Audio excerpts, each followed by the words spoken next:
ভয়াবহ দাবানলের কবলে যুক্তরাষ্ট্র, ছড়িয়েছে রেনো শহরের 23 বর্গমাইল। 90,000 মানুষকে নিরাপদে সরে যাওয়ার নির্দেশ। যুক্তরাষ্ট্রের লুইসিয়ানায় বিরল অ্যামিবার সংক্রমণে 8 বছরের শিশুর মৃত্যু। আক্রান্ত ব্যক্তির ব্যবহৃত পানি থেকে সংক্রমিত হয় শিশুটি। মাদক পাচারের অভিযোগে পূর্ব প্রশান্ত মহাসাগরে আবারও সামরিক বাহিনীর হামলা। 2 জন নিহত, এ পর্যন্ত 67টি নৌযান ধ্বংস, 221 জনকে হত্যা। এবং হার্ভার্ড বিশ্ববিদ্যালয়ে পড়তে যাওয়া আন্তর্জাতিক শিক্ষার্থীদের জন্য নতুন নির্দেশনা। যুক্তরাষ্ট্রে প্রবেশ করতে হবে 15 সেপ্টেম্বরের আগে। উত্তর আমেরিকার রাজনীতি, অর্থনীতি, অভিবাসন ও আন্তর্জাতিক সম্পর্কে সর্বশেষ খবর নিয়ে আপনাদের জন্য আরটিভির বিশেষ পরিবেশনা আমেরিকান রাউন্ড আপ। আপনাদের সঙ্গে আছি আমি হামনা মেহজাবিন হিমা। ভয়াবহ দাবানলের কবলে পড়েছে যুক্তরাষ্ট্র। আগুন ছড়িয়েছে নেভাদা অঙ্গরাজ্যের রেনো শহরের 23 বর্গমাইলেরও বেশি এলাকায়। প্রবল বাতাসে দ্রুত ছড়িয়ে পড়া আগুনে ধ্বংস হয়েছে বহু ঘরবাড়ি। পরিস্থিতি নিয়ন্ত্রণে হিমশিম খাচ্ছেন দমকল কর্মীরা। এরই মধ্যে প্রায় 90,000 মানুষকে নিরাপদে সরে যাওয়ার নির্দেশ দিয়েছে কর্তৃপক্ষ। বিস্তারিত আব্দুল মালিকের রিপোর্টে।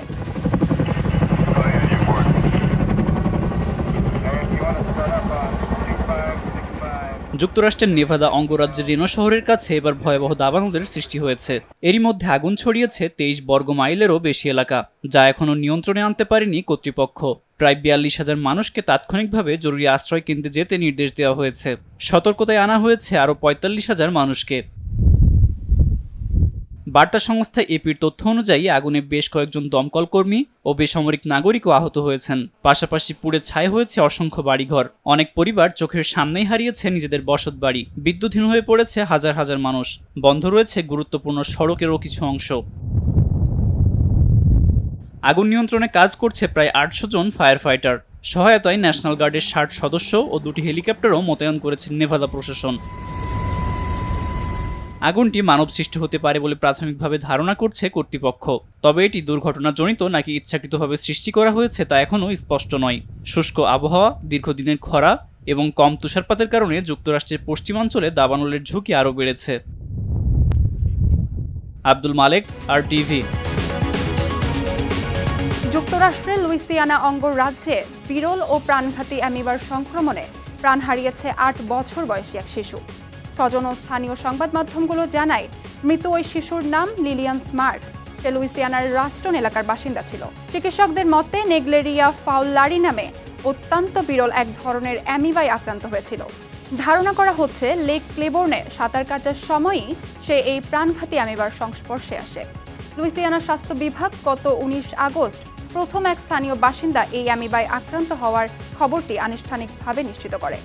আক্রান্ত পানি নাকের ভেতর প্রবেশ করলে এই অ্যামিবা সরাসরি মস্তিষ্কে পৌঁছে যায়। তবে পানি খেলে বা আক্রান্ত ব্যক্তির সংস্পর্শে এই রোগ ছড়ায় না। সপ্তাহের শুরুতে মার্কিন শেয়ার বাজারে প্রযুক্তি খাতে শেয়ারের দাম কমলেও অন্যান্য শেয়ারের দাম বেড়েছে। সোমবার ডাও জোন্স 182 পয়েন্ট বেড়ে নতুন রেকর্ডে পৌঁছেছে। অন্যদিকে 7 পয়েন্টের মতো কমেছে S&P 5000-এর। পাশাপাশি প্রযুক্তি শেয়ারের দামে টান পড়ায় 110 পয়েন্ট কমেছে ন্যাসডাকের। মাইক্রোসফট ও ওরাকলের মতো বড় প্রযুক্তি কোম্পানির শেয়ারের দাম কিছুটা পড়েছে। তবে বাজারে জ্বালানি তেলের দাম প্রায় 4% কমায় কিছুটা উদ্বেগ কমেছে বিনিয়োগকারীদের। সব মিলিয়ে প্রযুক্তি খাতে সামান্য চাপ থাকলেও মোটের ওপর দিনভর বাজার স্থিতিশীল ছিল। নিউ ইয়র্ক সিটির কুইন্সে নিজ বাসার সামনে দুর্বৃত্তদের ছুরিকাঘাতে প্রাণ হারিয়েছেন এক ব্যক্তি। 33 বছর বয়সে নিহত ওই ব্যক্তির নাম জোসেফ স্কট। স্থানীয় সময় রোববার রাতে লরেলটনের ম্যারিক বুলভার্ডের সামনে এই হামলার শিকার হন তিনি। খবর পেয়ে দ্রুত ঘটনাস্থলে পৌঁছে গুরুতর আহত অবস্থায় তাকে উদ্ধার করে পুলিশ। এরপর তাকে হাসপাতালে নেওয়া হলেও প্রচণ্ড রক্তক্ষরণে তার মৃত্যু হয়। নিহত স্কট ঘটনাস্থলের খুব কাছে 220/26 ম্যারিক্স বুলভার্ডে থাকতেন। কি কারণে সন্দেহভাজন হামলাকারী এই নৃশংস হত্যাকাণ্ড ঘটিয়েছে তা জানতে তদন্ত চলছে। তবে এই ঘটনায় এখনো কাউকে গ্রেফতার করতে পারেনি পুলিশ। পূর্ব প্রশান্ত মহাসাগরে মাদক পাচারের অভিযোগে আবারও নৌযানে প্রাণঘাতী হামলা চালিয়েছে মার্কিন সামরিক বাহিনী। এতে নিহত হয়েছেন অন্তত 2 জন। সোমবার এক বিবৃতিতে ইউএস সাউদার্ন কমার্স সাউথকম এ তথ্য জানায়। 2 মাসেরও বেশি সময়ের মধ্যে মাদক পাচারের অভিযোগে কোনো নৌযানের বিরুদ্ধে এটি প্রথম ঘোষিত মার্কিন সামরিক হামলা। এর আগে 2025 সালের সেপ্টেম্বরে অপারেশন সাউদার্ন স্পিয়ার শুরু হওয়ার পর থেকে মার্কিন সামরিক বাহিনী মাদক পাচারের অভিযোগে অন্তত 67টি নৌযান ধ্বংস এবং অন্তত 221 জনকে হত্যা করে। এরপর 2 মাসেরও বেশি সময় ধরে এ ধরনের হামলার কোনো ঘোষণা আসেনি। নৌবাহিনীতে কর্মরত এক সেনা সদস্যের বাবাকে আটক করেছে যুক্তরাষ্ট্রের immigration and customs enforcement ice.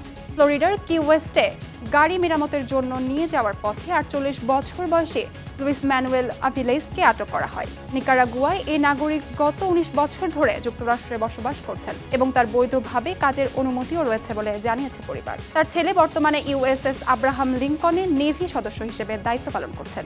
Luis এভিলেস তার ছেলে ইউএসএস আব্রাহাম লিঙ্কন থেকে দেশে ফেরার অপেক্ষায় ছিলেন। জোশুয়া এভিলেস ইরান যুদ্ধের মধ্যে প্রায় 9 মাস ধরে জাহাজটিতে দায়িত্ব পালন করছিলেন। যুক্তরাষ্ট্রের অরেগনে 5 জনকে হত্যায় সন্দেহভাজন এক ব্যক্তির মরদেহ ওয়াশিংটন অঙ্গরাজ্যে একটি গাড়ির ভেতর থেকে উদ্ধার করা হয়েছে।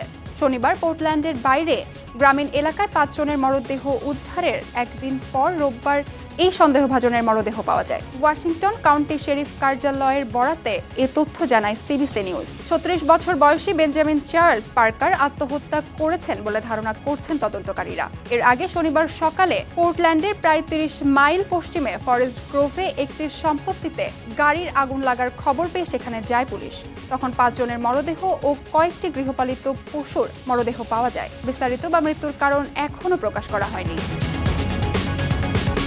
যুক্তরাষ্ট্রের হার্ভার্ড বিশ্ববিদ্যালয়ে পড়তে যাওয়া আন্তর্জাতিক শিক্ষার্থীদের জন্য নতুন ভিসা সংক্রান্ত নির্দেশনা সামনে এসেছে। নতুন শিক্ষাবর্ষে হার্ভার্ডে ভর্তি হওয়া বিদেশি শিক্ষার্থীদের 15 সেপ্টেম্বরের আগে যুক্তরাষ্ট্রে প্রবেশ করতে নির্দেশনা দিয়েছে বিশ্ববিদ্যালয় প্রশাসন। নির্ধারিত সময়ের মধ্যে যুক্তরাষ্ট্রে পৌঁছাতে না পারলে শিক্ষার্থীদের ক্লাসে যোগদান বা একাডেমিক কার্যক্রম শুরু করার ক্ষেত্রে জটিলতা তৈরি হতে পারে। বিশেষ করে যেসব শিক্ষার্থী এখনও যুক্তরাষ্ট্রে পৌঁছাননি তাদের জন্য সময়সীমাটি গুরুত্বপূর্ণ। নিউ ইয়র্ক সিটির ব্রুকলিন কুইন্স এক্সপ্রেসওয়ে সংস্কারের নতুন পরিকল্পনা প্রকাশ করেছেন মেয়র জোহরান মামদানি। পরিকল্পনায় ঐতিহাসিক ব্রুকলিন হাইটস প্রমোনেডের মনোরম দৃশ্য ঠিক রেখে সড়কটি মেরামত করা হবে। আর সংস্কার চলাকালে গাড়ি পারাপারের জন্য নির্মাণ করা হবে 2টি অস্থায়ী বাইপাস সড়ক। মেয়র জানান আটলান্টিক এভিনিউ থেকে স্ট্যান্ড স্ট্রিপের ক্ষতিগ্রস্ত ট্রিপল ক্যান্টিভেলার অংশ মেরামতের জন্য একটি 2 স্তরের সাময়িক রাস্তা তৈরি হবে। অপর বাইপাসটি যাবে কলম্বিয়া হাইটস থেকে ম্যানহাটন ব্রিজ পর্যন্ত। প্রকল্পটি 2030 সালে শুরু হয়ে 10 বছরের মধ্যে শেষ করার পরিকল্পনা রয়েছে। এতে খরচ হবে প্রায় $4 বিলিয়ন। নগরবিদরা বলছেন এতে করে এক্সপ্রেসওয়ের আয়ু বাড়বে আরও প্রায় 40 বছর। যুক্তরাষ্ট্রের স্বাধীনতার 250তম বর্ষপূর্তি উপলক্ষে ওয়াশিংটন ডিসিতে আয়োজিত ফ্রিডম 250 গ্র্যান্ড প্রি ইন্ডিকার রেসে জয়লাভ করেছেন আমেরিকান রেসার কাইল কার্কুড। স্থানীয় সময় রোববার অনুষ্ঠিত মূল রেসে তিনি জয় পান। রেসে উপস্থিত ছিলেন প্রেসিডেন্ট ডোনাল্ড ট্রাম্প ও ফার্স্ট লেডি মেলেনিয়া ট্রাম্প। সামরিক বিমানের ফ্লাইওভারের মাধ্যমে অনুষ্ঠানটি শুরু হয়। রেসের শুরুর দিকে টার্ন 4-এ ডেভিড ম্যালুকার ও স্প্রিং রে রবের একটি দুর্ঘটনা ঘটে। কার্কুডের সতীর্থ উইল পাওয়ার ও মার্কাস এরিকসন যথাক্রমে 3য় ও 4র্থ স্থান লাভ করেন। স্বাধীনতার 250 বছর উদযাপন উপলক্ষে এর আগে শনিবার শুরু হয় এই রেস। এ পর্যন্তই আমেরিকান রাউন্ড আপ। উত্তর আমেরিকার গুরুত্বপূর্ণ সব আপডেট পেতে RTVর সাথেই থাকুন। মতামত জানান RTVর সামাজিক যোগাযোগ মাধ্যমে। সবাই ভালো থাকুন।